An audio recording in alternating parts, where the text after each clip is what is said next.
இங்கே இந்த லேடி அவங்க வாழ்ந்த வீட்டை வித்துட்டு அவங்க பையன் கூட வெளிநாட்டில் போய் செட்டில் ஆக போகிறாங்க. அவங்க இறந்து போன புருஷனோட பொருளெல்லாம் எடுத்து பார்த்துட்டு இருக்கும்போது அதில் பழைய வாட்ச் ஒன்று இருக்குது. எப்படியாவது இதை சரி பண்ணி அவர் ஞாபகமாக வச்சுக்கணும்னு சொல்லிட்டு அவர் டிரைவர் கூட கிளம்பி காரில் போய்கிட்டு இருக்காங்க.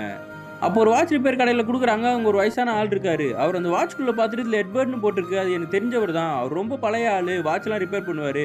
அவர் அட்ரஸை வாங்கி தரேன், நீங்கள் போய் பாருங்கன்னொன்னே இவங்களும் கிளம்பி அவர் அட்ரஸுக்கு போகிறாங்க.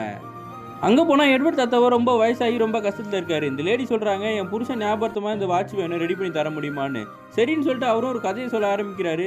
எங்கள் அப்பா தான் வாட்ச் ரிப்பேர் பண்ணலான்னு சொல்லி கொடுத்தாரு. எனக்கு 17 வயசு இருக்கும்போது ஒரு வாட்சை நான் ரெடி பண்ணி எங்கள் அப்பா கொடுத்தேன். அந்த வாட்ச் தான் இதுன்னு.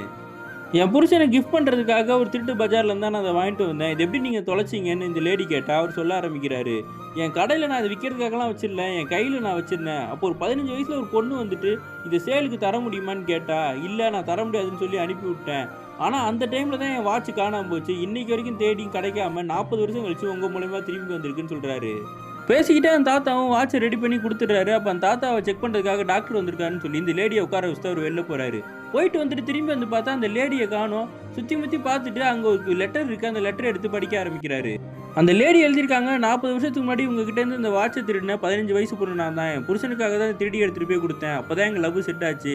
இத்தனை வருஷம் கழிச்சு உங்ககிட்ட இந்த வாட்ச் சேரணுன்னு இருந்திருக்கு. உங்கள் அப்பா ஞாபகமாக தானே வச்சுருந்தீங்க. உங்ககிட்ட காசு கொடுக்காம தானே எடுத்துகிட்டு போனேன். இதுக்காக காசு வச்சுக்கோங்கன்னு சொல்லி செக் எழுதி வச்சுட்டு போயிருக்காங்க.